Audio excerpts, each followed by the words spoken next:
Usap-usapan ngayon sa social media at entertainment circle ang isang kapuso aktor na umano'y lilipat sa ABS-CBN para maging bahagi ng inaabangang action drama series na Sigabo na pagbibidahan ni Coco Martin at Julia Montes.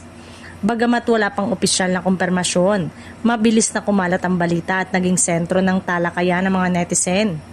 Ayon sa ilang entertainment observers, malaking oportunidad para sa sino mang artista ang makasama sa isang proyekto ni Coco Martin dahil sa lawak ng audience at matinding suporta ng mga manonood sa kanyang mga serye.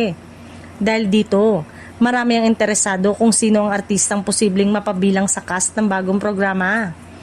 Hindi rin maikakaila na sa mga nakalipas na taon ay naging mas bukas ang industriya sa pagtanggap ng mga artista mula sa iba't ibang network. Marami ng aktor at aktres ang nagkaroon ng pagkakataong makatrabaho ang ibang kumpanya sa ilalim ng mas flexible na setup sa telebisyon. Dahil dito, hindi na bago sa publiko ang mga balitang may mga kapuso stars na napapanood sa mga proyekto ng ABS-CBN.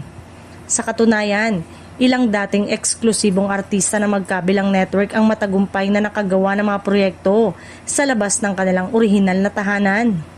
Samantala, lalong tumitindi ang excitement ng mga tagahanga para sa Sigabo dahil sa mga lumalabas na ulat tungkol sa mga artistang maaaring mapabilang sa serye. Marami ang umaasa na bukod kina Coco at Julia ay makakakita rin sila ng mga bagong tambalan at makukulay na karakter na magpapalakas sa kwento.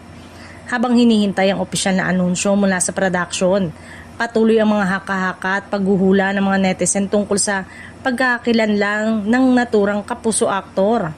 Sa ngayon, nananatiling palaisipan kung sino ang artistang ito, ngunit tiyak na magiging malaking balita kapag tuluyan ng ibinunyag ang kanyang paglahok sa Sigabo.